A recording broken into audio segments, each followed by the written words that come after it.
तत्वदर्शी संत रामपाल जी महाराज के अमृत वचन। ये झूठ गलत अनुवाद गलत किया है। इसका अर्थ है कि बहु नाम जन्मा, क्योंकि शुरुआत से इसका सटाहट से देखो इस प्रसंग 7वें अध्याय का, पहले कह रहा है कि तीनों गुणों की भक्ति जो इन ऊपर जिनकी बुद्धि है ब्रह्मा विष्णु महेश तक, वो राक्षस स्वभाव को धारण किए हुए मनुष्यों में नीच और दूषित कर्म करने वाले मूर्ख मुझे नहीं बचते। फिर कहता मेरे भजने वाले भी 4 प्रकार के, उनमें 3 रिजेक्ट कर दिए, चौथा फाइनल उसने कर दिया। ये ज्ञानी आत्मा है तो अच्छी, लेकिन ये मेरे वाली ब्रह्म तक ही सीमित रही इनकी बुद्धि और उस घटिया साधना में लीन रहे। अब यहां बताया है कि बहु नाम जन्मा नाम अंते, जैसे गीता अध्याय नंबर 7 के श्लोक नंबर पहले में कहा है कि ये भक्ति में लगे हुए प्राणी, इनमें से हजारों में से कोई एक मेरी प्राप्ति के लिए प्रयत्न करता है, एक मुश्किल से। तो यहां वही कह रहा है कि बहु नाम जन्मा नाम अंते, इन ब्रह्मा विष्णु महेश से की पूजाओं से ऊपर उठकर बहुत जन्म जन्म के किसी एक जन्म में ज्ञानवान, ये ज्ञानी मेरी भक्ति करते माम प्रपद्यते, और वासुदेव सर्वमिति, ये बताने वाला महात्मा सुदुर्लभ है कि वासुदेव सर्वमिति स महात्मा सुदुर्लभ है।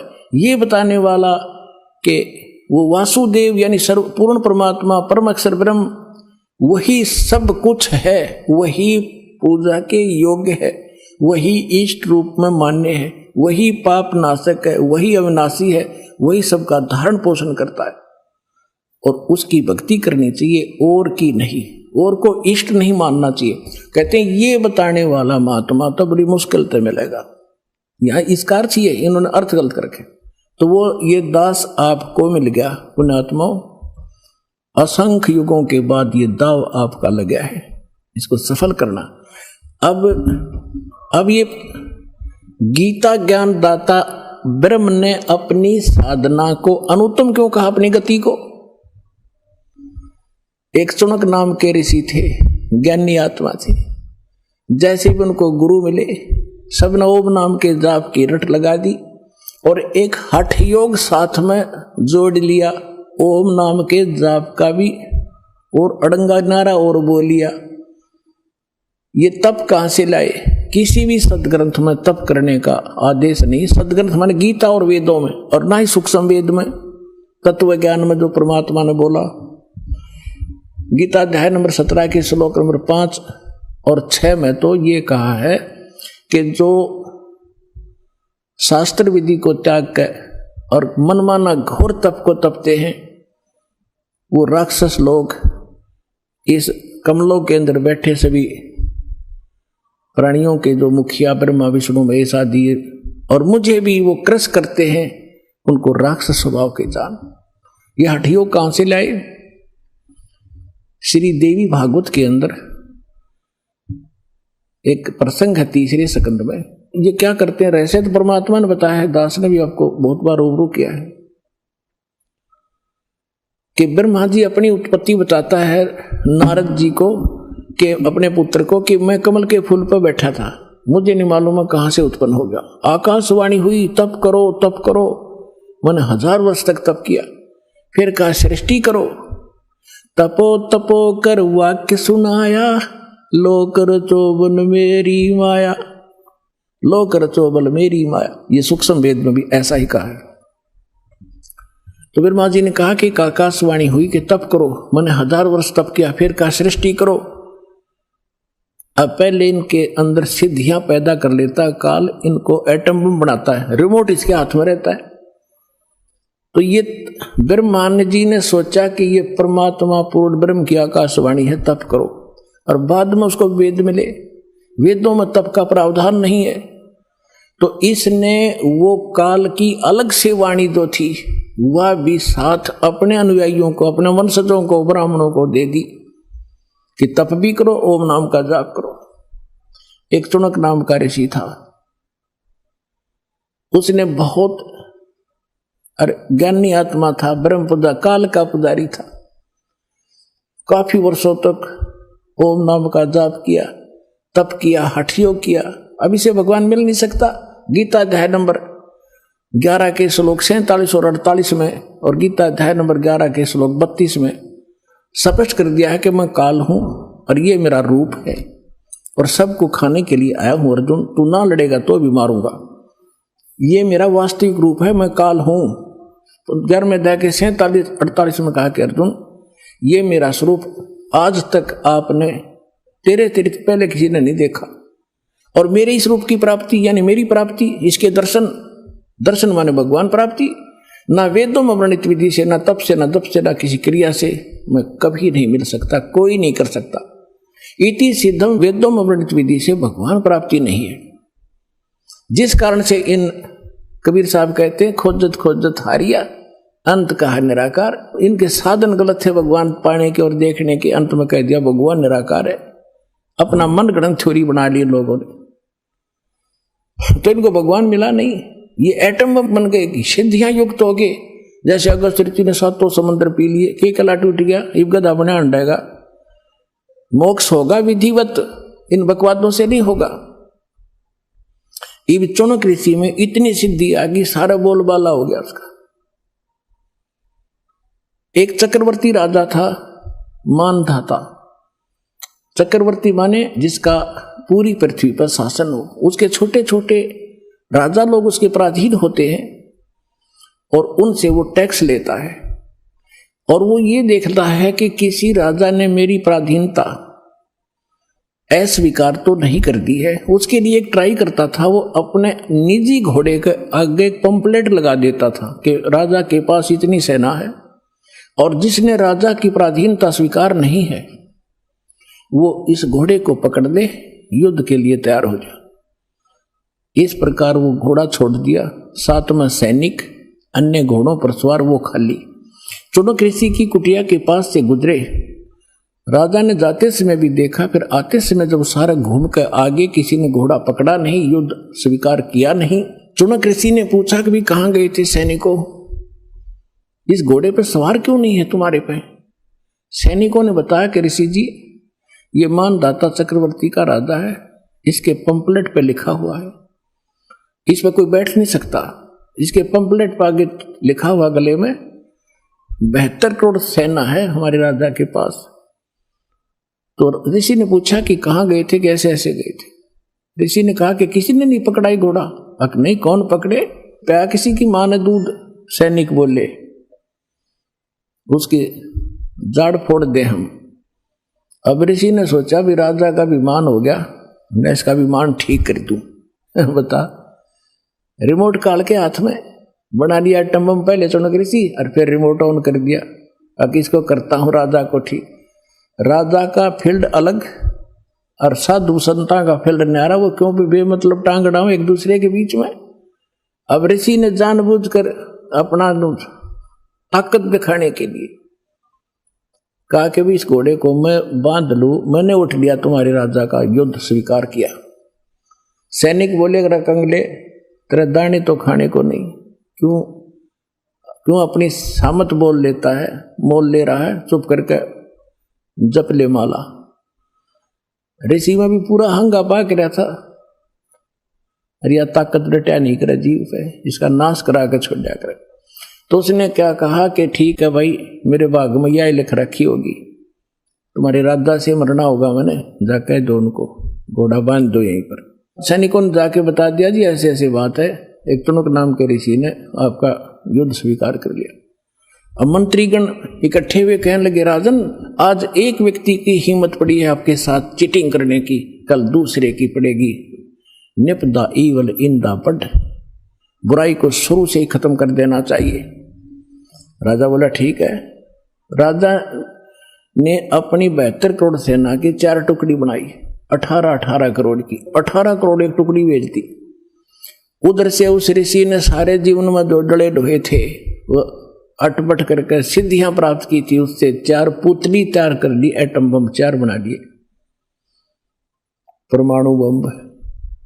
एक परमाणु छोड़ दिया पुतली, उसने 18 करोड़ कत्लेआम कर दिया। राजा ने दूसरी सेना भेज दी, ऋषि ने दूसरी पुतली, यानी 72 करोड़ सेना का सत्यानाश कर दिया उस ब्रह्म के काल के पुजारी ने। सूक्ष्म वेद में कहा है, 72 अक्षौणी अक्षय करी, वो चुन कर शीश्वर एक, दे धारे जोरा फिर ये सभी काल के बेख। 72 अक्षौणी अक्षय करी, 72 अक्षौणी खा गया, वो चुनक ऋषिश्वर एक। ओए होए, इनको ऋषिवर ऋषिश्वर कहा करते थे।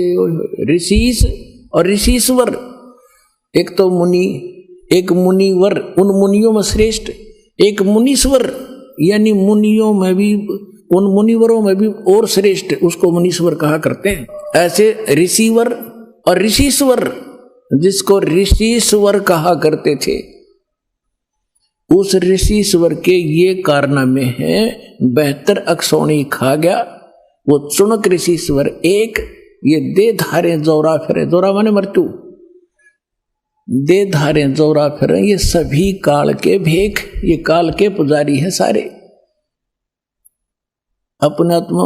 अब क्या होगा, जब तक हम परम अक्षर ब्रह्म कबीर परमेश्वर की सत्साधना पूर्ण संत से लेकर नहीं करते, तब तक हमारे दोनों अकाउंट ओपन हैं, गुड और बैड, पुण्य और पाप।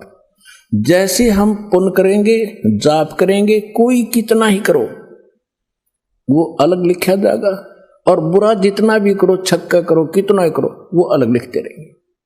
उन दोनों को संचित कर्म कहते हैं।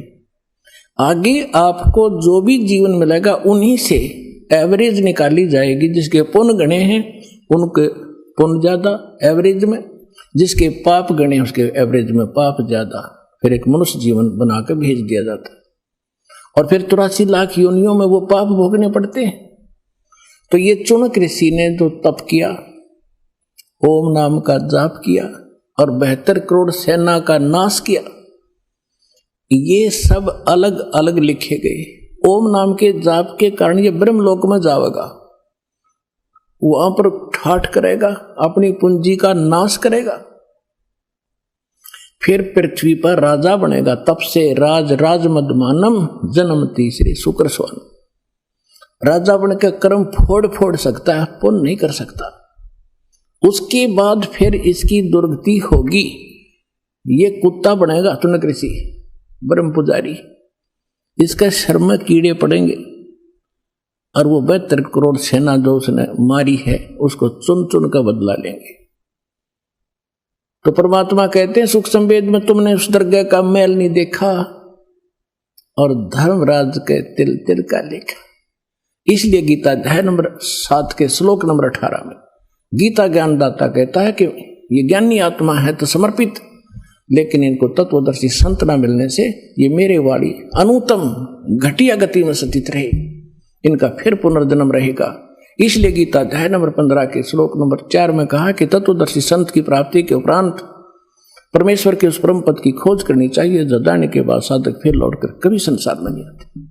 गीता अध्याय नंबर 18 के श्लोक नंबर 62 में कहा कि अर्जुन तू सर्वभाव से उस परमेश्वर की शरण में जा, उसकी कृपा से तो परम शांति को और सनातन परम धाम को प्राप्त होगा। उसके लिए गीता अध्याय नंबर 4 के श्लोक नंबर 32 और 34 में कहा है कि वो तत्व ज्ञान स्वयं परमेश्वर आकर बोलते हैं, और वो ज्ञान तत्वदर्शी संतों से जाकर समझ, उसके आधार से साधना करने से जब तेरा मोक्ष होगा।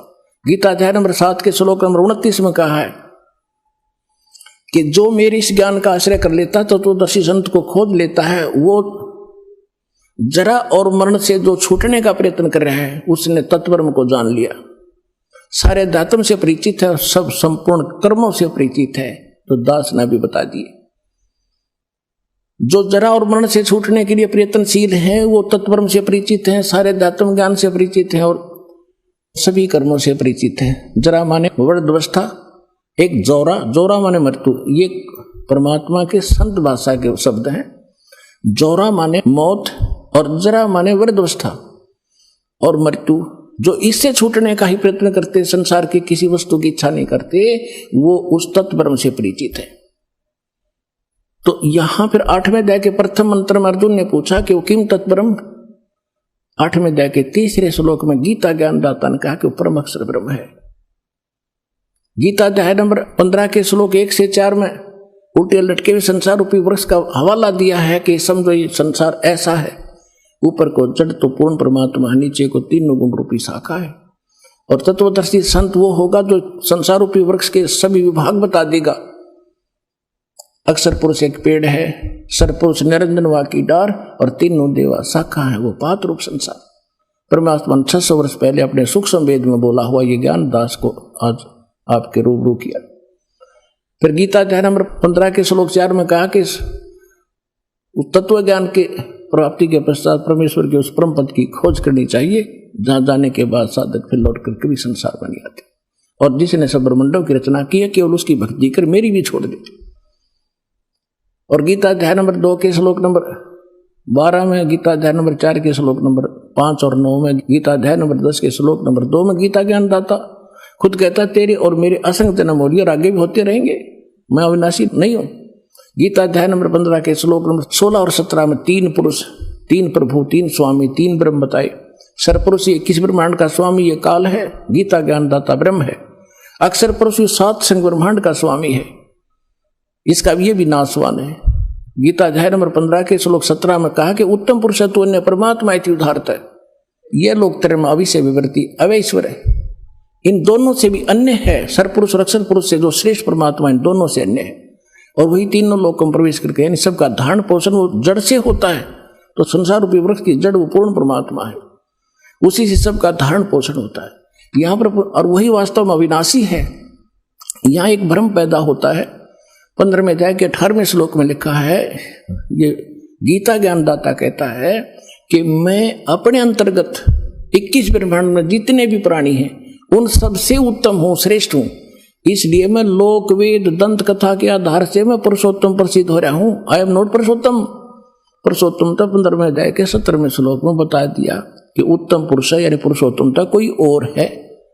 उसके बारे में तत्वदर्शी संत जानते, उनसे पूछो। तो पुण्यात्माओं ये है वो दास तत्वदर्शी संत। और अपना कल्याण करो।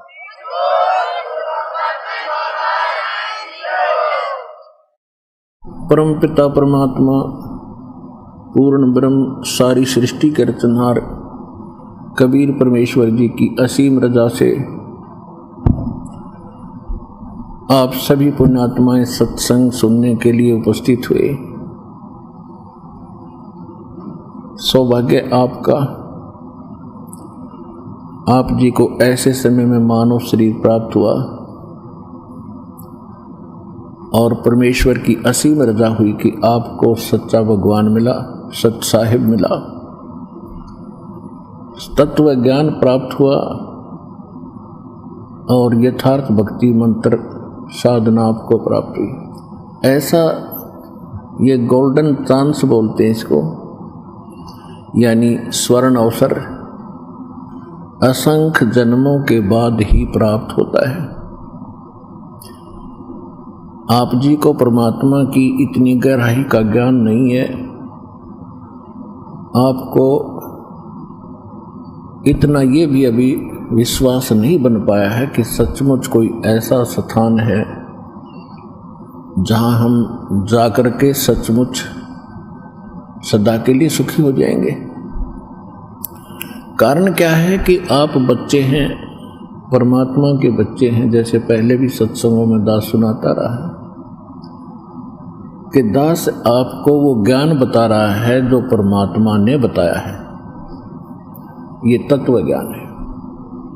और साथ में ये भी आपको प्रमाणित किया है कि जो परमेश्वर ने 600 वर्ष पहले कबीर परमेश्वर जी ने, उस दानक ने, जुल्हाई ने जो ज्ञान अपनी अमृतमयी वाणी में, सच्चिदानंद घन ब्रह्म की वाणी में, कबीर वाणी में बोला था और उनके परम भक्त धर्मदास जी ने वो लिपिबद्ध किया था। एक उसको सूक्ष्म वेद कहते हैं, कबीर सागर कहते हैं, कबीर बीजक, कबीर साखी, कबीर शब्दावली, कबीर दोहावली और कबीर सागर। ये सारा मिलाकर सूक्ष्म वेद है।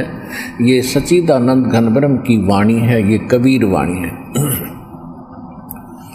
परमेश्वर ने 600 वर्ष बोला, दास ने सदग्रंथों को पढ़कर उससे तोला और ये प्रमाणित किया कि परमेश्वर ने 600 वर्ष पहले जो बोला था, आज हमारे वही सदग्रंथ जिनको हम सत्य मानते हैं और मानते रहे हैं। हमारे धर्म गुरु भी उन्हीं के आधार से हमें ज्ञान दिया करते थे। उनमें भी वही ज्ञान है जो भगवान बताया करते थे। कौन सा? कि ब्रह्मा विष्णु महेश ये पूज्य नहीं है। पूज्य मीन ये पूजने योग्य नहीं है, भक्ति इष्ट रूप में इनकी भक्ति करने योग्य नहीं है। क्योंकि इष्ट रूप में हम उसकी भक्ति करेंगे जो हमारा सदा के लिए जन्म और मरण समाप्त करे। और गीता अध्याय नंबर 18 के श्लोक नंबर 62 में, गीता अध्याय नंबर 15 के श्लोक नंबर 4 में जिस स्थान की जानकारी दी गई है वो स्थान प्राप्त हो। वो स्थान कैसे प्राप्त होगा? कि वहाँ जाने के बाद फिर लौटकर कभी संसार में नहीं आते, वहाँ परम शांति होती है। वो सनातन धाम है, सनातन परम धाम है, शाश्वत स्थान है, सत्यलोक है, अविनाशी अजर अमर स्थान है वह। और जिन भगवानों की हम भक्ति किया करते थे, श्री विष्णु जी, श्री शंकर जी,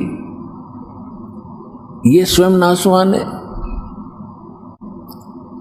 तो सूक्ष्म वेद में गरीबदास साहिब जी ने कहा कि थिर पकड़ थिर रहिए, थिर पकड़ थिर रहिए। थिर माने अविनाशी का ही उस अमर स्थान पर स्थिर हो सकते हैं, सदा के लिए स्थायी हो सकते हैं। और अस्थिर यानी अविनाशी भगवानों का आसरा लेकर भक्ति करके आप वो शाश्वत स्थान प्राप्त नहीं कर सकते। और शाश्वत स्थान प्राप्त नहीं हुआ तो वो परम शांति प्राप्त नहीं कर सकते। तो यही परमात्मा 600 वर्ष कहा करते थे, इनकी बातों पर किसी ने ध्यान नहीं दिया, उल्टा विरोध किया करते थे कि ये झूठा है। उस समय उनकी दाल गल गई। हमारे जो धर्म गुरु थे नकली, कि कबीर साहब अशिक्षित हैं, इनको कोई अक्षर ज्ञान नहीं है, इसलिए सारी झूठ बोलता है। तो पुण्यात्मा, आज परमात्मा ने दया करी, क्योंकि परमेश्वर का कोई भी काम कच्चा नहीं होता, उसमें कोई त्रुटि नहीं होती, मीन मेख नहीं होती। परमेश्वर जो लीला करता है वो करते ही करते हैं, प्रत्येक युग में करते हैं। अब जैसे एयर कंडीशनर, एसी रूम जहां एसी चल रहा हो तो उसका स्वभाव है। अगर आपने एसी लगा रखा गर्मियों में तो वो एसी, उसका स्वभाव है जाते ठंड करेगा, शांति देगा। जलती हुई आग से निकल कर आए हो बाहर धूप से, एकदम शांत होगा। तो इसी प्रकार परमात्मा जो उसमें गुण है वो तो करता ही करता है, ऑटोमेटिकली होते रहते हैं। लेकिन हम परमात्मा की महिमा से अपरिचित होने के कारण हम पहचान नहीं सके भगवान कौन है। तो जिस कारण से आज तक ये बात स्पष्ट नहीं हो पाई कि कौन परमात्मा है। तो कहने का दास का जो भाव है, उद्देश्य है कि परमात्मा का कोई भी काम निष्प्रयोजन नहीं होता और किसी कार्य में त्रुटि नहीं होती। 600 वर्ष पहले वो लीला करनी ही थी, भगवान तो ऐसी लीला किया ही करता है। अंधे को आंखें दी, बांझ को पुत्र दिए, रोगी को स्वस्थ किया, उनके मुर्दों तक जीवित किया परमात्मा ने किसी कारण से। और साथ में अध्यात्म ज्ञान दिया, सत भक्ति बताई।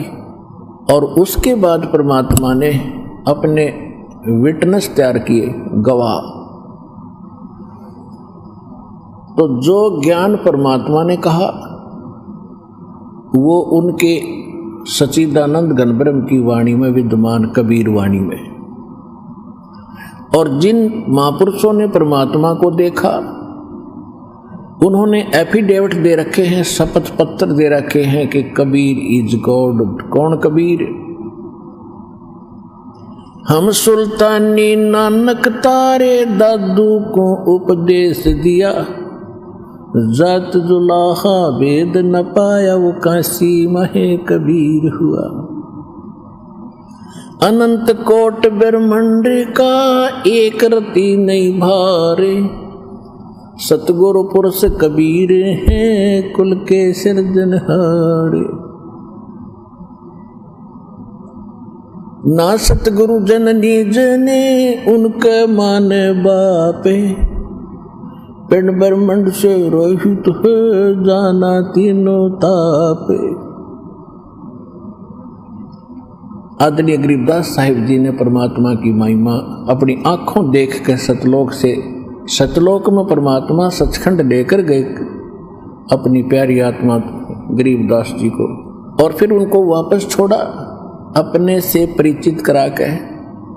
फिर उस प्यारी आत्मा ने ये वाणी बोली जो दास ने आपको अभी सुनाई। इसी प्रकार आदरणीय नानक साहिब जी को बेई नदी पर परमात्मा मिले थे जिंदा महात्मा के रूप में, और वहां से उनको दरिया में डुबकी लगाने का बहाना करके अंतर ध्यान करके उनके शरीर को कहीं बाहर एकांत स्थान पर छोड़कर उनके जीव को सतलोक सचखंड ब्रह्मा विष्णु महेश के लोक सब दिखाए, और फिर उनको वापस छोड़ा और उनको बताया कि मैं काशी में धानक रूप यानी दुल्हा रूप में काम करता हूँ, वहाँ रहता हूँ। तो नानक साहिब जी तीसरे दिन सतलोक सचखंड की भ्रमण करके वापस आए। आते ही घरबार त्याग नौकरी त्याग करके चल पड़े परमात्मा की उस स्थान पर खोज करने के लिए जहाँ उन्होंने बताया था बनारस में। बनारस में जाके जब परमात्मा को देखा, जो सचखंड में देखा था वही स्वरूप बनारस के अंदर कपड़ा बुन रहा है धानक रूप में, जुलाहे रूप, और देखते उस परमात्मा को आत्मा गदगद होगी, आंखों में आंसू भर आए और कहने लगे, एक स्वान दुई स्वानी नाले भोके बयाल कोड छुरा मूठा मुर्दार ये धानक रूप रहा करता। नानक साहिब जी का एक शब्द है, एक स्वान दुई स्वानी। ये प्रश्न गुरु ग्रंथ साहिब के पृष्ठ नंबर 24 पे अंकित है।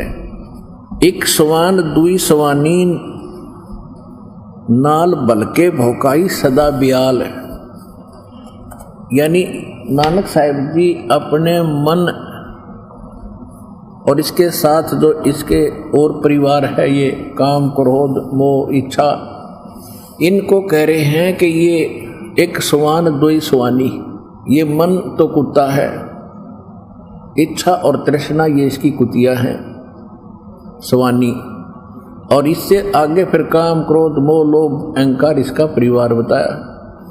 क्योंकि जब परमात्मा को वहां देखा, मन तो काल का एजेंट है, नानक जी के फिर एकदम मन में आया कहीं यो कोई और ना हो।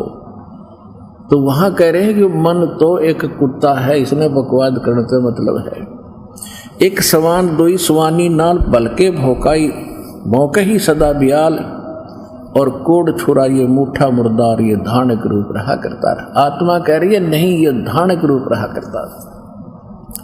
मैं पथ की बंद न करने की कार, वो बिगड़ रूप रहा बिकराल। तेरा एक नाम तारे संसार, तेरा एक नाम वो सतनाम 2 अक्षर का, तेरा एक नाम तारे संसार में एहो आस एहो आधार। मुख निंदा आख्या दिन रात, घर पर गरजो ही नीच मनात। और काम क्रोध तन बसे चंडाल, ये धानक रूप रहा करता। भाई सूरत मलोक की वेश, ए ठगवाड़ा ठगी देश। खरा सियाणा भोता बार, ये धानक रूप रहा करता। अब इसमें क्या बताते हैं कि तेरा एक नाम तारे संसार, पूरे विश्व को पार कर देगा, तेरा ऐसा गजब का मंत्र है।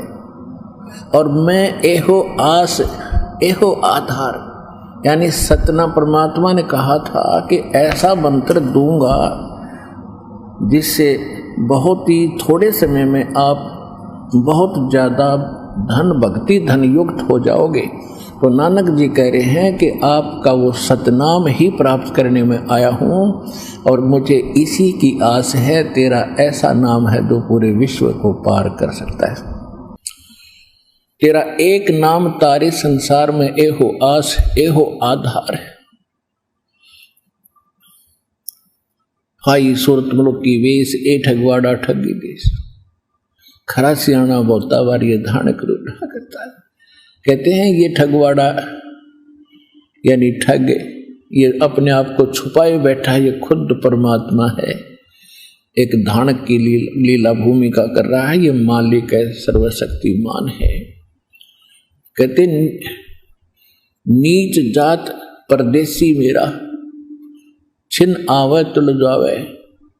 एक सेकंड में सामने है, दूसरे सेकंड में सतलोक असंख 16 शंख कोश की दूरी पर वहां बैठ जाता है, जाके एक सेकंड में यहां आ जाता है, एक पल में। तो मैं इसका कैसे वार पार पा सकता हूं? नीच जात परदेसी मेरा, ये 731 पृष्ठ पे गुरु ग्रंथ साहिब के अंकित है ये वाणी। वो आंदुला नीच जात परदेसी मेरा छिन आवे तल जावे, और ताकी संगत नानक रेंदा क्यों कर मोंडा पावे।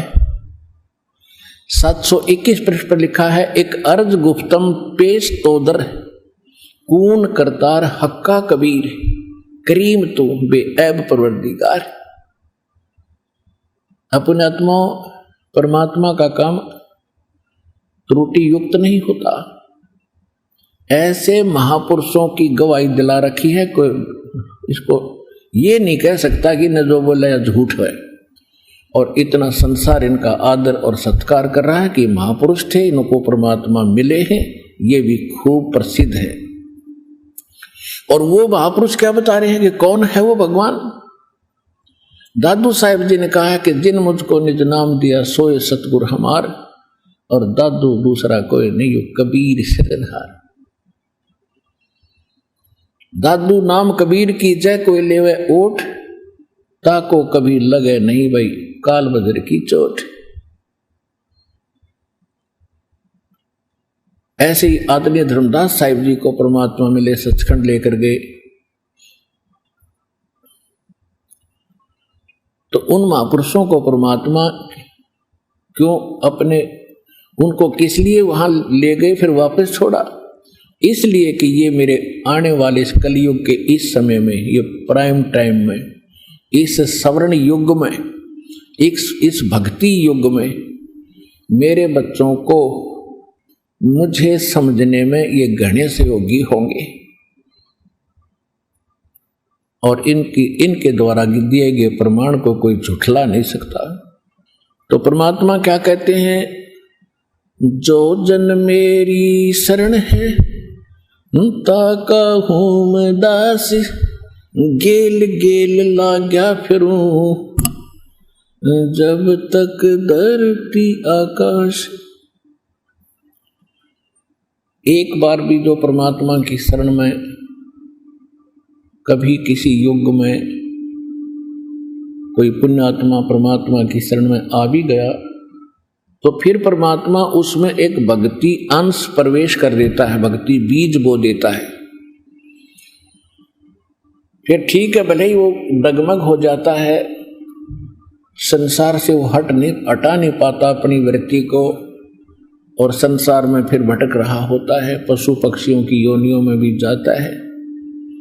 लेकिन उसके अंदर परमात्मा ने एक बीज छोड़ दिया, भक्ति का अंश वो डाल दिया।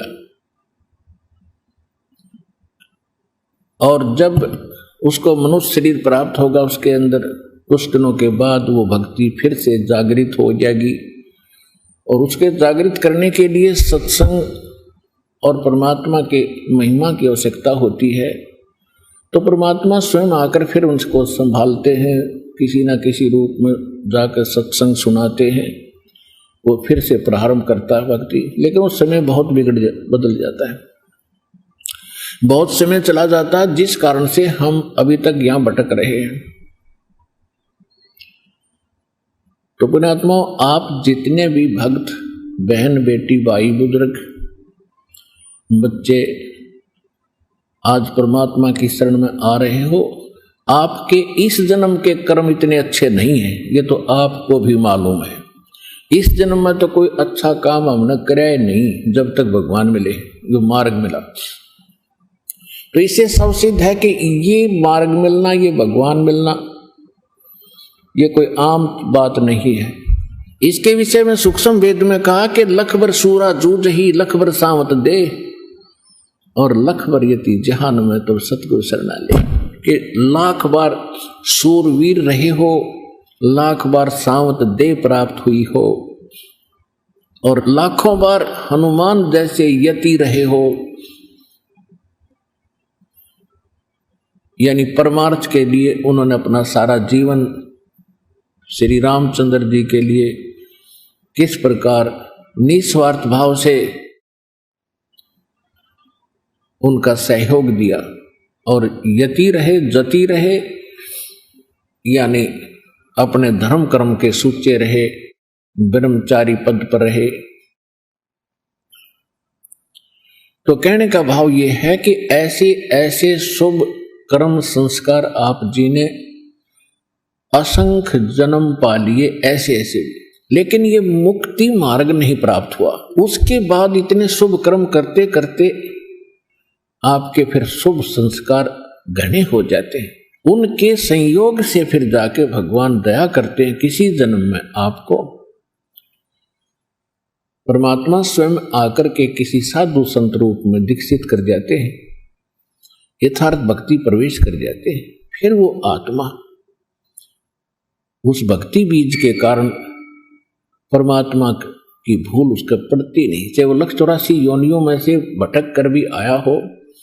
ठीक है, मनुष्य जीवन सीधा जो मनुष्य जीवन मिलेगा उस जीवन में जल्दी से उसके असर नहीं होगा, लेकिन थोड़ा बहुत अधिक संसद सुनने से उसको अवश्य वह बात स्वीकार्य होगी। तो कहने का तात्पर्य है कि आप जी आज के नहीं हो, भगवान के साथ आपने असंख्य जन्मों से आपके पीछे परमात्मा लगे हुए हैं, और आप बालक हो, आप भूल जाते हो कुछ दिनों के बाद, क्योंकि दुख में हम भगवान को याद करते हैं, दुख में तो हम परमात्मा को स्वाभाविक याद करते हैं, और सुख होते हम भूल जाते हैं। तो परमात्मा कहते हैं दुख में सुमरण सब करे, सुख में करे ना कोई, जय सुख में सुमरण करे तो दुख कहे को होए। सुख में सुमरण किया नहीं, फिर दुख में करते याद, कहे कबीरता दास की फिर कौन सुने फरियाद।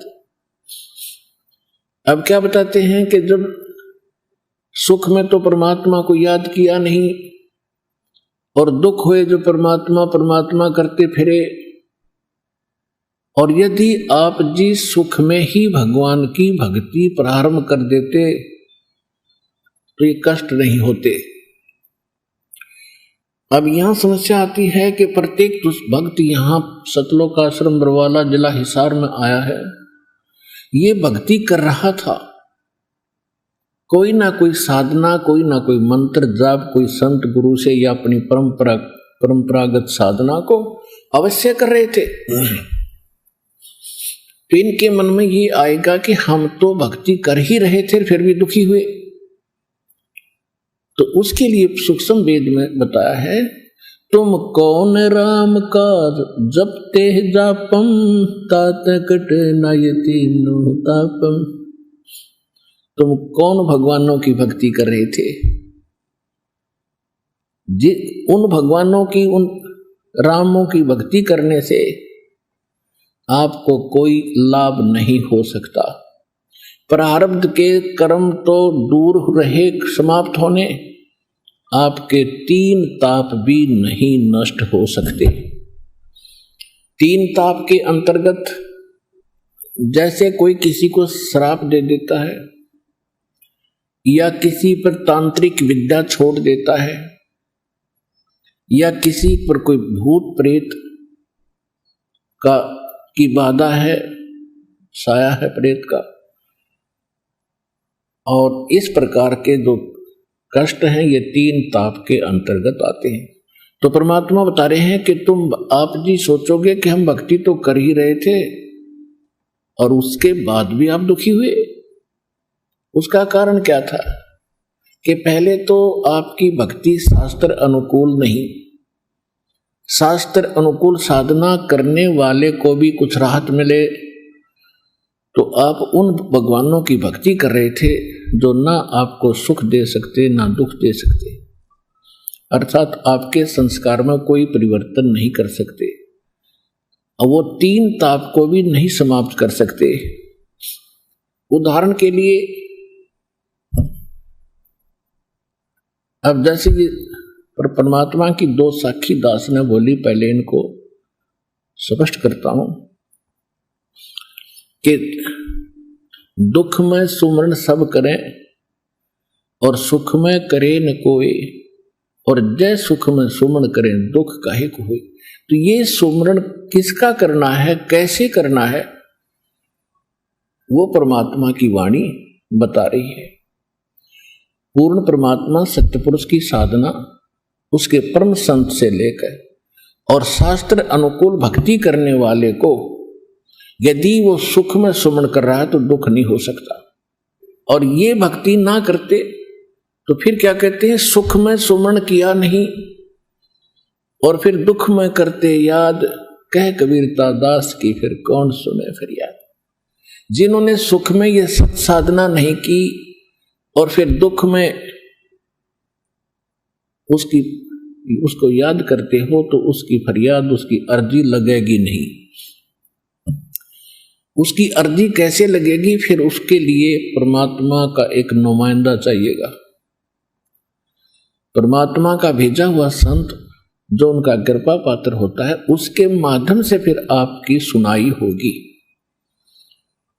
और वो ये गारंटी लेता है कि आगे ये आपकी मालिक सदा भक्ति करेगा, आपके चरणों में रहेगा, तो तब आपकी सुनाई शुरू होती है सच्चे दरबार। तो ये दास आपका बीच में एक मीडिएटर है, माध्यम है, मीडिया है परमात्मा और आत्मा के बीच में। तो आज जो दुखी सुख में भक्ति करते थे, अब जैसे आप जी पहले भक्ति भी कर रहे थे किसी ना किसी इष्ट देव की, फिर भी संकटों ने घेर लिया।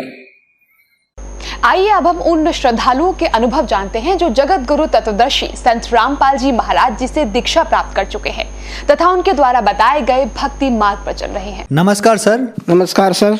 सर क्या नाम है आपका? मेरा नाम पन्नालाल दास है। पन्नालाल जी, आप कहाँ के रहने वाले हैं? सर मैं ग्राम चितावर, तहसील सिरोंज, जिला विदिशा, एमपी का रहने वाला हूँ। सर संत रामपाल जी महाराज से नाम दीक्षा आपने कब ली? सर मैंने नामदान दीक्षा सदगुरुदेव रामपाल जी महाराज से 2013 में 22 मार्च को ली। सर संत रामपाल जी महाराज से नाम दीक्षा लेने से पहले क्या आप कोई भक्ति साधना भी करते थे? सर मैं रामपाल जी महाराज से नामदान लेने से पहले मैं सभी ब्रह्मा विष्णु महेश, दुर्गा जी, गणेश जी, सभी की बहुत ही अच्छी मतलब अपने वाकई तन मन धन से भक्ति करता था, किसी प्रकार से कमी नहीं रखता था, क्योंकि यही बताते हैं, रामायण में बताया है कि सब कुछ भगवान को ही भजोगे तो ही अपना कल्याण होगा। तो हम इनको सबको भजते थे, व्रत भी करते थे, नाना प्रकार से साधु संतों की बहुत सेवा करते थे, क्योंकि रामायण में लिखा है कि प्रथम भक्ति संतन कर संगा, दूसर भक्ति मन कथा प्रसंगा। तो हम संत महात्माओं को इतना वो मानते थे कि भगवान का रूप है, तो उनको हम नाना प्रकार से उनकी भंडारा भी कराते थे, उनको दक्षिणा भी देते थे और नाना प्रकार से सेवा करते थे, उनके प्रवचन सुनते थे। बाद में फिर दुर्गा जी के लिए मैं इष्ट मानकर बहुत भक्ति करता था। एक बार नवदुर्गों में हम 9 दिन मतलब बगैर आहार रहते थे, कोई भोजन नहीं करते थे, दूध का अकेला सेवन करते थे। एक दिन मेरे लिए मन में आया कि अपन एक काम करो कि ऐसा एक वो बनवाओ जिससे अपन दुर्गा जी के लिए अपना शीश भी दान दे दो, क्योंकि दुर्गा ही सब कुछ है, ये अपने लिए कल्याण करेंगी। बहरहाल मालिक की कृपा से वो फिर हमने नहीं किया। ऐसे चलता रहा। कुछ दिनों बाद ऐसी संतों की एक मंडली आई, तो संतों की मंडली आई तो उसमें जो महंत जी होते हैं उनसे हमने प्रश्न किया कि आप हमारे घर भंडारा करिए। तो उन्होंने कहा ठीक है, आप कल आइए, फूल लेके आना, फिर हम आपको उसका आदेश करेंगे। उनकी ठीक है गुरुजी। कल हम उनको सबको लेके गए, वहाँ पर भंडारा बना, सब कुछ किया। भंडारा बनाने के बाद वो मेहंदी जी बोले कि बच्चा इधर आओ। मैंने की ठीक है, सुनाओ गुरुजी। कह लगे आपके लिए बहुत कुछ परेशानी है, आप लोग दुखी हो, पैसा भी नहीं है, सब कुछ हो। हाँ मैंने की बात तो सही है। तो कह लगे आप एक काम करो कि आपके घर में सब कुछ संपन्न हो जाओगे, आप नाना प्रकार किसी प्रकार की कमी नहीं रहेगी, बताइए। तो उन्होंने कहा कि एक काम करो कि अन्नपूर्ण देवी की आपको लिए मतलब पूजन करवाना पड़ेगा। मैंने कि ठीक है, अच्छी बात है, कोई बात नहीं। हम तो मतलब श्रद्धालु थे, हम तो तन मन धन सब कुछ लगा देते थे क्योंकि संतों की वाणी पर। तो उनने कहा कि एक काम करो कि 3-3.25 किलो आटा लाओ एक परात में। हम आटा लेके आए। वो महंत जी ने वो आटे की एक मूर्ति बनाई, कम से कम 2-2.5 फीट की, इतनी ऊंची। तो कह ले अब एक काम करो कि अब आप इसकी मतलब पूजन होगी इस मूर्ति की। उनकी ठीक है, करो आप, पूजन होगी। तो उन्होंने कहा एक काम करो, इसके लिए पूरी ढको। मैंने कहा से ढकें?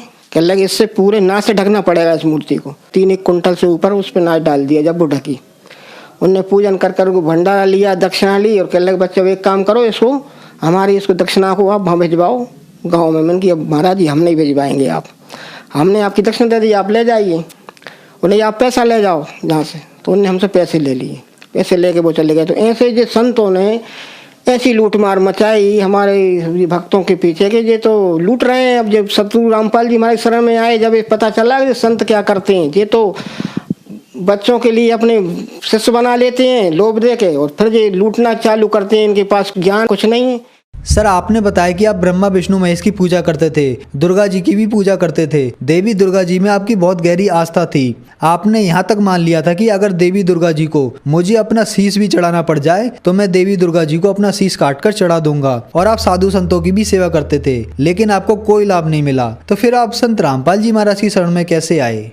सर जी, रामपाल जी महाराज की शरण में क्योंकि मैं टीवी पर अधिकतर ये मतलब प्रवचन सुनता था। ये कभी फिल्म नाटंकी कुछ नहीं देखता था। पहले से मेरा सिद्धांत था, छोटे से आस्था थी भगवान में। तो वो ऐसे चैनल बदलते बदलते एक दो बार पहले भी गुरुजी का, रामपाल जी महाराज का चैनल लगा, तो इनका सादा फेस देखकर मैंने कहा कि ये तो कहा मालूम कौन संत बोलते हैं, इनके रहने दो, इनकी अपने सुनना, अपने जी अच्छे बड़े बड़े संत हैं, इनके सुनना है। तो ऐसा ही चलता रहा। एक रोज जब 2013 के 6 मार्च को मैं सत्संग देखने के लिए टीवी के चैनल बदल रहा था, तो बदलते बदलते सदगुरु रामपाल जी महाराज का चैनल ऑन हो गया। हमने कहा आज एक काम करो, इनको अपना पूरा देखो जी क्या बताते हैं। तो उस दिन क्या हुआ कि उस दिन गुरु जी ने सबसे पहले गीता खोली। तो गीता में बताया कि ऐसा ऐसा ये अध्याय में ये है वो है। तो हमने समझा, गीता मैंने बहुत कम पढ़ी थी, गीता मैंने पढ़ी नहीं थी। तो 2006 के सत्संग जब मैंने पूरा सुना तो मिली 50% पूरा ऐसा समझ में आया कि वास्तव में ये तो ऐसा ज्ञान दे रहे हैं कि ये तो आज तक कहीं भी नहीं सुना और ये सच्चा ज्ञान है। इसके बाद में 7 को क्या हुआ कि 7 तारीख को फिर हमने रेगुलर चालू किया। 7 तारीख को हमारे सदगुरु रामपाल जी महाराज शंकराचार्य जी का दोनों का मतलब सत्संग आया। तो हमने कहा आज तो बहुत अच्छी मालिक की कृपा हुई कि देखो गुरु जी की आज तो हमारे जो धर्म गुरु ये सबसे बड़े माने जाते हैं चारी शंकराचार्य जी, और जिनके देखो आज क्या होता है। तो जब सत्संग हुआ तो जो मीडिया के द्वारा उनसे शंकराचार्यों से पूछा गया तो उन्हें अपने अलग अलग पूरा विचार ज्ञान के बारे में बताया, और फिर गुरु जी ने उनको खोल के पूरा बताया और कहा, संत रामपाल जी महाराज ने, और कहा कि तुमसे तो पशु भी अच्छे हैं, जो कि तुमने ये दुनिया को मतलब गुमराह करके और दुनिया को मतलब नरक में ढकेल दिया है, और ढकेल रहे हो आज भी, क्योंकि तुम्हारे पास सदग्रंथों कोई ज्ञान नहीं है। शंकराचार्य जी से कहा आचार्यों से, और शंकराचार्य जी ने एक भी किसी ने जवाब नहीं दिया गुरु जी को कि आप हमसे क्या बोल रहे हो। तो हमने कहा कि ये तो शंकराचार्य भी यहाँ फेल है, तो वास्तव में ये तो ज्ञान सबसे ओरिजिनल ज्ञान है संत रामपाल जी महाराज का। फिर हम सतलोक आश्रम पहुंचे। आश्रम पहुंच के फिर हमने नामदान दीक्षा ली सदगुरु रामपाल जी महाराज से। सर, हमने सुना है कि जो भी श्रद्धालु संत रामपाल जी महाराज से नाम दीक्षा लेते हैं उनको बहुत सारे लाभ प्राप्त होते हैं। तो क्या संत रामपाल जी महाराज से नाम दीक्षा लेने के बाद आपको भी कोई लाभ प्राप्त हुए? जी सर, बहुत लाभ हुए। कि लाभ तो इतने हुए कि हम गिना नहीं सकते, पर फिर भी मैं थोड़े लाभ गिना सकता हूँ। कि मेरे लिए ये सांस जो लेते हैं, सांस रात में जब सो जाता था तो सांस ऐसी रुकती थी मेरी कि कम से कम 5-7-8 मिनट तक सांस में बेकलूपत हो जाता, पूरा शरीर मतलब पसी हो जाता था, और ये कहता था कि अब मुश्किल है सांस वापस हो जाए। तो ये बीमारी में इतनी भक्ति करता रहा, इनसे कुछ नहीं लाभ मिला। संत रामपाल जी महाराज से जब मैं नाम दक्षिणा लेके नामदान लिया, उन्होंने जब भजन किया, भक्ति करी, तो उससे ये बीमारी भी शुरू हो गई, कोई पता नहीं चला कब चली गई। इसके बाद में मेरे जो पैर है, ये पैर की कभी कभी रात में सोते में ये भी ऐसी नस चढ़ती थी कि प्राणों की लेवा थी, वो भी बहुत ही, उससे मैं बहुत परेशान था। तो हमारे सदगुरु रामपाल जी महाराज की कृपा से वो नस भी आज मेरे लिए कोई भी प्रकार से ऐसी बंद हो गई कि अब कुछ नहीं दुखता, कभी नहीं चढ़ती। और तीसरी, मेरे लिए सदगुरु रामपाल जी महाराज ने यानी पुनर्जन्म दिया, एक मेरी बड़ी बच्ची थी और एक हम दोनों, हम नामदान स्थल विदिशा से उनके शुद्धिकरण करा के भक्तमती और बच्ची का मैं घर पर गया। घर पर जान के वहाँ पर हम भोजन किया। भोजन करके वहाँ पर ऊपर छत में वो लगी थी भौरा बड़ी वाली। कहा मालूम गुरुजी बताते हैं कि ये लेना देना पिछला है, ये बेटा तुम्हारा नहीं चुका के मैं तुम्हारे लिए सतलुक ले जाऊंगा, तो उनका कुछ हमारा उसका लेना देना था। तो वो वहाँ से एक एक करके आन के जब हमारे ऊपर आई तो हमने कहा कि आज तक इसने अटैक नहीं किया, आज क्यों अटैक कर रही है ये, क्योंकि बहुत दिनों से लगी थी, एक बार भग गई, दोबारा लग गई, जब भी अटैक नहीं किया आज अटैक कर रहे। तो हमने बच्चा बच्ची थे वहीं पर सब लोग, तो मैंने उनसे बोला कि भाई एक काम करो फटाफट अपने अपने नाम चालू कर दो क्योंकि ये अटैक करने वाली है। मैं उसने हम दोनों पे अटैक किया, कोई बच्चे पे नहीं किया, किसी भक्तमती पे नहीं किया। इतना अटैक किया कि हजारों मक्खी आन के हमसे चैंट गई और हजारों मक्खी हमें खाना चालू कर दिया। सतगुरु रामपाल जी महाराज ने कहा था कि बेटा जब किसी भी प्रकार की आप पे आपत्ति आए तो जिस पर जो पहला नाम हो पहले नाम का जाप करिए, दूसरा हो दूसरे का, तीसरा हो तीसरे का जाप करिए। तो हमारे पास सतनाम था तो हमने सतनाम का जाप चालू किया। हमने कही अब और अपने पास मालिक की तो बहुत बड़ी अपने पास हथियार है, इससे अपना जी कुछ नहीं बिगाड़ सकती। तो वो जान के हमसे कानों में बढ़ जाए, नाकों में बढ़ जाए और माथे में और भीतरे जो सब गले में पूरे में जान के खाना चालू कर दिया। तो हमको ऐसा लगता था जैसे चिंटी खा रही है और मंत्रों का हमने जाप के द्वारा वह चली जाए एकदम और फिर आ जाए। उसने 3 बार अटैक किया। अटैक करने के बाद हमने भक्तों को फ़ोन किया, हमारे भगत लोग एम्बुलेंस लेके आए, हमारे वहाँ से मतलब प्राइवेट हॉस्पिटल में ले गए अच्छे वाले में कि अपन इन्हें जल्दी वहाँ ले चलो। वहाँ पर हम पहुँचे, वहाँ पर बाटल माटल लगी। बाटल लगने के बाद हम तो होश में थे, कोई दिक्कत नहीं थी। फिर डॉक्टरों ने बोला कि भाई इनके लिए बहुत जहर चढ़ गया है, बहुत मुख ने खाया है, इनके लिए अपन भोपाल रेफर करो। तो भक्तों को बुला के हमारे इनको उनसे कहा कि भाई एक काम करो इनको भोपाल भेजो, हम लोग इनको नहीं संभाल सकते। तो फिर हमें पता चला, मेरे लिए पता चला, तो मैंने उससे डॉक्टर से कहा कि सर जी हमारे लिए कोई आपत्ति नहीं, हमारे लिए किसी प्रकार की ना कोई वो हो रहा है दर्द हो रहा कुछ नहीं, हमारे लिए क्यों भोपाल आप भेज रहे हो? कि नहीं आपको लिए भोपाल जाना पड़ेगा। नहीं हम नहीं जाएंगे, हमारे लिए किसी प्रकार कोई भी नहीं, कुछ भी नहीं है हमारे अंदर। हमारी मुख ने खाया तो कोई हमारे लिए ऐसा नहीं लग रहा कि हम मुख ने खाया है। तो भगत लोग हमारे बोले भाई एक काम करो कि अपनी बहन जी को भी थोड़ा ज़्यादा खा लिया है, आप विदिशा चले जाओ। चलो ठीक है आपकी इच्छा है। तो हम विदिशा गए, विदिशा पहुँचे, वहाँ पर कुछ नहीं, 2-3 दिन रुके, उन्हें रखा, बाटल माटल चढ़ा के और कुछ नहीं उसे भेज दिए। क्योंकि सतगुरु रामपाल जी महाराज के मंत्रों में इतनी बड़ी शक्ति है कि किसी भी प्रकार की दुर्घटना से लगा के कोई भी प्रकार की बीमारी चाहे अटैक हो कुछ भी हो, कुछ भी नहीं कर सकते। क्योंकि मालिक ने ऐसी हमारे लिए मंत्रों की जड़ी बूटी दी है कि जैसे हमारा किसी का भी कोई भी अटैक हमारे ऊपर नहीं कर सकते। और फिर हम लोग सब लोग बाकायदा हम घर आ गए, किसी प्रकार का कोई भी आज तक कुछ नहीं है। सतरामपाल जी महाराज की कृपा से हम सुखी हैं। नाना प्रकार से पहले तो हम बहुत प्रकार से परेशान भी रहते थे, नाना प्रकार टेंशन रहते थे, बड़ा परिवार था, कैसे चलाएंगे हम लोग, कैसे हमारी मतलब ये परिस्थितियाँ कैसे होंगी। और जब हम शरण में पहुँचे सतगुरु रामपाल जी महाराज की में, तो हमारी किसी प्रकार का भी टेंशन नहीं। हमें तो हमारे सदगुरुदेव हर काम को ऐसा सफल कर देते हैं कि क्योंकि हम उनके बच्चे हैं, वे हमारे पिता हैं।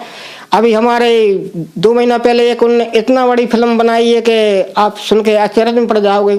क्योंकि मैं कॉलेज में ड्यूटी करता था बासोदा में, गंज बासोदा D.Ed B.Ed कॉलेज है, उसमें मैं करता था। इनने पहले का मेरा जो पैसा जो मुझे बुलाया था ड्यूटी पे, वो पैसा इनने मुझे दिया नहीं था 1 साल का, वो इनने रोक रखा था। मैंने इनसे कहा भी था तो कह लगे नहीं वो आपका कोई पैसा नहीं। मैंने चलो भाई ठीक है कोई बात नहीं, देखा जाएगा, सदगुरुदेव की कृपा हो जाएगी तो मिल जाएगा, नहीं तो नहीं मिलेगा। तो सदगुरुदेव ने ऐसी कृपा की रामपाल जी महाराज ने कि ऐसी फिल्म बनाई कि वो पिछला रुपया भी पूरा इनको एक एक देना पड़ा। इसके बाद में बच्चे का बहुत टेंशन था क्योंकि बच्चे बड़े हो गए हैं। जगत वाले भी हंसी करते थे, रिश्तेदार भी कहते थे कि तुम्हारी बड़ी भक्ति करते हो तुम लोग, जो कि तुम बच्चों की शादी नहीं कर रहे हैं, ऐसे कैसे तुम्हारे गुरुजी, ऐसे कैसे तुम्हारी भक्ति है। हमने कही देखो हमारे गुरुजी ऐसे हैं कि हमारे लिए कोई टेंशन नहीं, हम चाहेंगे, हमारे गुरु चाहेंगे जब हमारा सब शादी हो जाएगा। तो मालिक ने ऐसा सिस्टम किया कि हमारे 4 काम एक ही बार करवा दिए, प्लाट भी लगा दिया, पैसा भी दिलवा दिए। भाई कॉलेज बारे इनका जो पूरा मैटर बन गया था कि इनको इधर नहीं आने देंगे। और भाई बारे कॉलेज में दोबारा से पहुंच गए हम, और हमारे बच्चे की भी संबंध हो गया, उसकी भी शादी अब हो जाएगी, कोई दिक्कत नहीं। 4 काम सदगुरु रामपाल जी महाराज ने ऐसे करके दिखलाए कि हम भी अचरज में पड़ गए कि ऐसा तो कभी हो नहीं सकता था। बवासीर के बारे में क्या हुआ कि बवासीर की जब मेरी शिकायत हुई, पहले से थोड़ी थी, मैंने उस पर ध्यान नहीं दिया। और फिर ये बहुत ज़्यादा जब शिकायत हो गई तो मैंने जितेंद्र भगत जी को बताया कि शर्मा जी हमारे में, भगत जी ऐसी बात है, आप कोई दवा हो तो बताओ। तो उन्होंने कहा भगत जी एक काम करते हैं, एक जहाँ पर रहते हैं, कह लगे बुनने इधर से अशोक नगर से मंगवाई है, कह लगे वो दवा अपन उनकी अच्छी हो गई। मैं ठीक है, वो वहाँ से दवा लेके आए, कुछ बची थी, उनने उनको दवा दी मुझ के लिए, कह लगे भगत जी ये वाली दवा यूज करना। मैंने की ठीक है। फिर मैंने कहा कि ये तो बहुत ज़्यादा शिकायत हो गई, कोई खून ज़्यादा आता था, पेशाब करने बैठ जाते तो खून आ जाता था लेटरिन से। तो मैंने घबरा गया, मैंने कि ये तो बहुत बड़ा बीमारी है और ये तो परेशान करेगी, पैसा भी ज़्यादा लगेगा इलाज करवाना, यानी इसका ऑपरेशन होगा। तो मैंने गुरुजी से अरदास लगाई कि मालिक आपके होते हुए और ये ऐसी बीमारी है, तुम बड़ी बड़ी बीमारी अच्छी कर रहे हो, ये कितनी सी बीमारी है। तो अरदास लगाने के बाद तीसरे दिन वो बीमारी ऐसे चली गई जैसे छूमंतर, पता नहीं चला, आज तक कोई शिकायत नहीं है। तो ये तीनों चारों जो मेरी जो शिकायतें थी सदगुरु रामपाल जी महाराज से दीक्षा लेने के बाद में ये पूरी शिकायतें और घर का पूरा भी जो हमारा जो बिगड़ा हुआ सिस्टम था वो सब मालिक ने सदगुरु रामपाल जी महाराज ने सब सिस्टम को सही कर दिया। आर्थिक समस्या भी हमारी थोड़ी पहले कम थी, मतलब हम थोड़े लेना देना भी इधर उधर से करते रहते थे। अब सदगुरु रामपाल जी महाराज की कृपा से हम किसी से लेते नहीं है, बहरहाल दे तो देते मगर लेते नहीं। सर, संत रामपाल जी महाराज से नाम दीक्षा लेने के बाद आपको बहुत सारे लाभ प्राप्त हुए, तो जो जन समुदाय आज आपको देख रहा है आप उनके लिए क्या कहना चाहेंगे? सर जी, मैं समुदाय को सभी को मैं अपनी तरफ से निवेदन करना चाहता हूँ कि सभी नाना प्रकार से बीमारी से, आर्थिक स्थितियों से और भी नाना प्रकार के धर्मों से यानी अपन लोग जकड़े हुए हैं, तो सभी से मैं नम्र निवेदन करता हूं कि सभी संत गुरु रामपाल जी महाराज की शरण में आकर नाम दीक्षा लें और नाम दीक्षा लेते ही सभी प्रकार की आपकी समस्याएं दूर होंगी। क्योंकि ये सदगुरु रामपाल जी महाराज जो हैं ये साधारण इंसान नहीं है, क्योंकि ये परमात्मा स्वयं सतलोक से आकर सदगुरु रामपाल जी महाराज के चोला में विराजमान है। जो भी किसी भी प्रकार की कोई भी आपकी त्रुटि हो तो क्योंकि गुरु जी का सत्संग सुनिए, ज्ञान गंगा, गीता तेरा अमृत ज्ञान, भक्ति से भगवान तक जीने की राय पढ़िए। इसमें आपको एक एक चीज हमारे सदगुरु रामपाल जी महाराज प्रमाण सहित एक एक अध्याय, पेज नंबर पूरा उदाहरण सहित बता रहे हैं। आप समझने की कोशिश तो करो, पढ़ो तो सही, जब आपको इसका पता चलेगा वास्तव में सत्य क्या और सत्य क्या है। क्योंकि हम तो जो साधना जो कर रहे हैं वो हमारी एकदम उल्टी साधना है, और सदगुरु रामपाल जी जो महाराज जो हमारे लिए जो बता रहे हैं वो एकदम वेद शास्त्रों से मेल खाती है।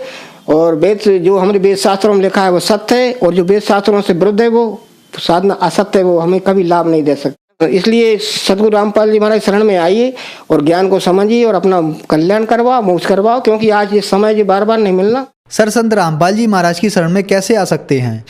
सदगुरु रामपाल जी महाराज शरण में ऐसे आ सकते हैं कि एक तो ज्ञान गंगा के आधार से ज्ञान गंगा को पढ़ें, सत्संग सुने टीवी पर। आपके लिए यदि नाम दीक्षा लेना है तो एक काम करना कि चैनल पर सत्संग आता है सदगुरु रामपाल जी महाराज का, उस पर आप नीचे जो पीली पट्टी चलती है उस पर पूरा एड्रेस लिखा है, फोन नंबर लिखिए, उस पर आप फोन करिए। फोन करके उनसे आप वो आपको पूरा एड्रेस बताएंगे, आप फलानी जगह फलाने जिले में फलाने आकर फलाने नामधान आप स्थल पर अपना नाम लेकर अपना कल्याण कराएं संत रामपाल जी महाराज से। धन्यवाद सर।